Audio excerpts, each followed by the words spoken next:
I'm in the village of Slindon in West Sussex today, roughly 6 miles northeast of Chichester, and I've walked for about 100 yards and already I've found this delightful little orchard located to the left of the main road into the village. There are many varieties of apples in here. It looks like people are encouraged to come in here and pick, but there is a picking policy in place, of course, to stop people being greedy. Slindon was mentioned in the Domesday Book of 1086, but back then it was called Slindon, which was Old English for sloping hill, and Slindon is located around the base of a sloping hill, so that makes complete sense. Slindon has a village shop, a cafe, a Folly up a hill, an annual pumpkin display which happens every autumn, and loads of lovely woods surrounding it too. I could spend hours reading my book in this lovely little orchard, but I'm here to have a look at Slindon, so let's go and have a closer look.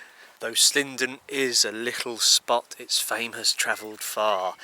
There's scarce another place I wot, wherein such wonders are begot, as Slindon's wonders are. The English cricketer Richard Newland, one of the best cricketers of his time, played for Slindon Cricket Club and Sussex, and many other English cricket teams in the 1700s. He was a batting all-rounder and the earliest known left-handed player in professional cricket history.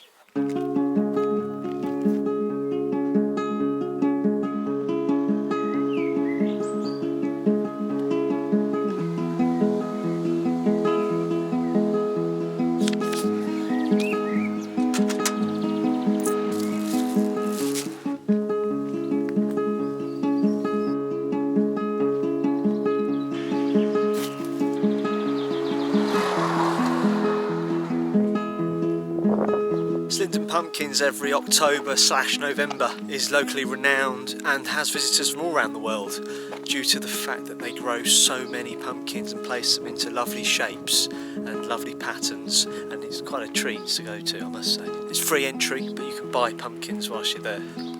Here we have St Mary's Church.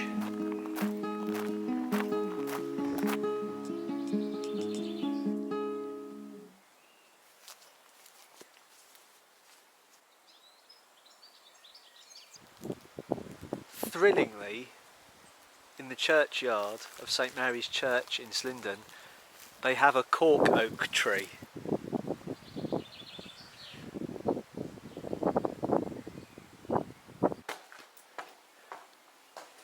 Such a shame that all the churches are closed during lockdown. I'll take one of those for later. Among many interesting things, this church has the only wooden effigy in Sussex, an effigy of Sir Anthony St Leger. It is a 5-foot figure in armour, who was allegedly a knight from the 1500s. This is the first of 2 churches in Slindon that we'll be visiting today. Let's go and have a look at the other one.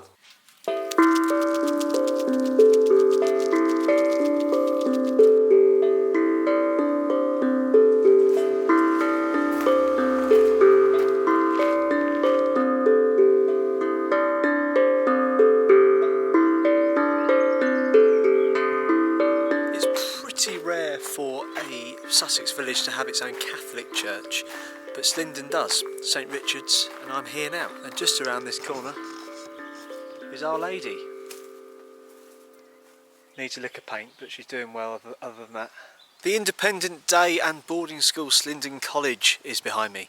It used to be the Archbishop's residency in the Middle Ages, or one of his residencies. It is said that in 1330, Thomas de Natindun, who was a legal representative of the Pope, was sent there to serve a writ on the Archbishop. His party was not well received by the AB's servants, who stripped and bound them before throwing cold water over them. The courageous Natindun apparently fled on horseback over the hills to Petworth, where he was caught and held for 3 days. I think that's the highlights of Slindon village done, so we're going to venture into the woods and eventually end up at the Folly, nor Folly.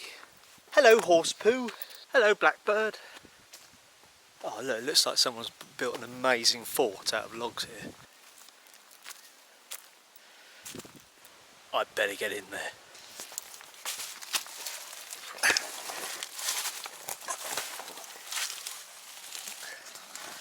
Yep, that ain't comfy. I'd better get out.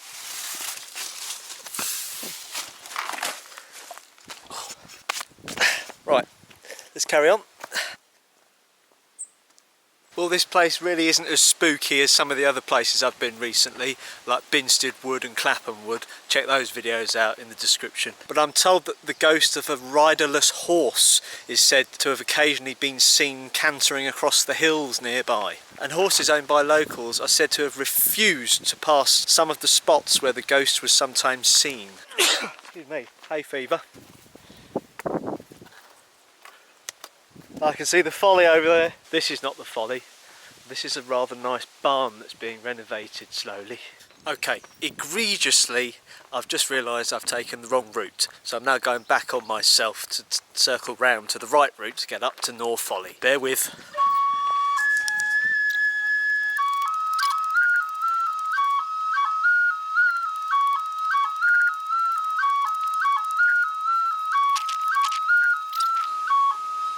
Definitely on the right track for the North Folly now.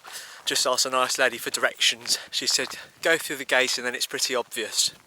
So I can't argue with that. I'm on my way. North Folly, here I come. If you drive past Slindon College with it on your left, the college is on your left, it's the turning to the next right, or on foot, turning to the next right, follow that road down and then it's the first left dirt track that you come to. Walk up there, keep walking. I'm about halfway to the Folly now. Very excited. Hang a right onto this dirt track and you can see the Folly in the distance.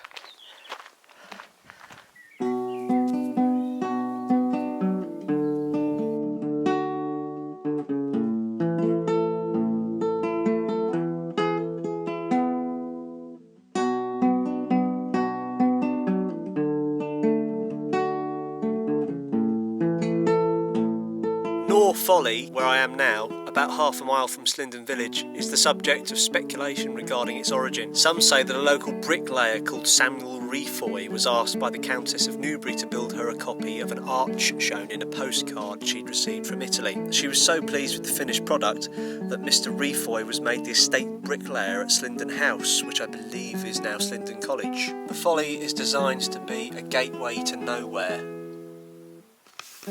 All the woods behind. And I think where I'm sat right now is a good spot to eat my sandwiches. Hello, Mr. Beetle.